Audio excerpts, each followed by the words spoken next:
जी नमस्कार। जि'यां कि तुस जानदे हो जे कल वूमेन डे है ते मैं तुसें गी नारी पर गै इक रचना सनाङ। मेद ऐ जे तुसें गी ज़रूर पसंद आग ते पेश ऐ मेरी रचना।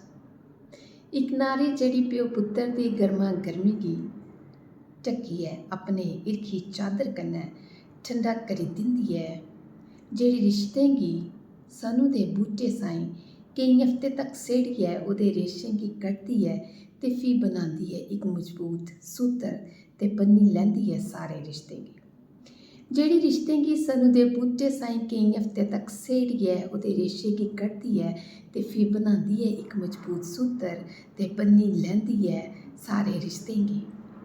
इक नारी जेह्ड़ी बच्चें दी मुंगनी साहीं जमा करदी ऐ अपनी गोद च पाई पाई ते पता निं कोल्लै चारा बनाई लैंदी ऐ। इक नारी जेह्ड़ी बच्चे दी मुंगनी साहीं जमा करदी ऐ अपनी गोद च पाई पाई ते पता निं कोल्लै चारा बनाई लैंदी ऐ। इक नारी जेह्ड़ी परानी कताब दी जिल्द साहीं संभाली रखदी ऐ अपने दियां खुशियां अपने दे गम बड़ी सारी क्हानियां जिनेंगी कोई नहीं पढ़दा। इक नारी जेह्ड़ी परानी कताब दी जिल्द साहीं संभाली रखदी ऐ अपने दियां खुशियां अपने दे गम बड़ी सारी क्हानियां जिनेंगी कोई नहीं पढ़दा। इक नारी जेह्ड़ी द'ऊं घरें च खलारदी ऐ देसी घ्यो दी खुशबू, कदें रिश्तें गी लाइयै तड़का, कदें कुसै घाऽ उप्पर लाइयै हिरख दा लेप ते कदें हवन कुंड दी लकड़ियें गी बालियै पूरा घर पवित्तर करी दिंदी ऐ।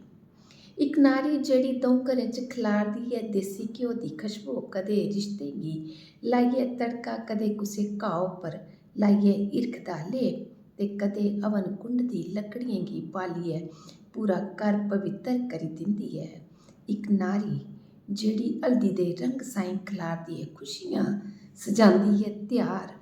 इक नारी जेह्ड़ी हल्दी दे रंग साहीं खलारदी ऐ खुशियां, सजांदी ऐ ध्यार ते पूजा दे चौल।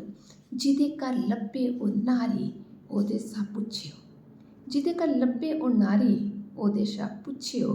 इक नारी जेह्ड़ी एह् सब करदी ऐ कि ओह्दी बी कोई खाश ऐ। जिदे घर बी लब्भे ओह् नारी ओह्दे शा पुच्छेओ। इक नारी जेह्ड़ी एह् सब करदी ऐ कि ओह्दी बी कोई खाश ऐ। इक नारी जेह्ड़ी प्यो पुत्तर दी गर्मा गर्मी गी ढक्कियै अपनी हिरखी चादर कन्नै ठंडा करी दिंदी ऐ। इक नारी प्यो पुत्तर दी गर्मा गर्मी गी ढक्कियै अपनी हिरखी चादर कन्नै ठंडा करी दिंदी ऐ। जी धन्नवाद।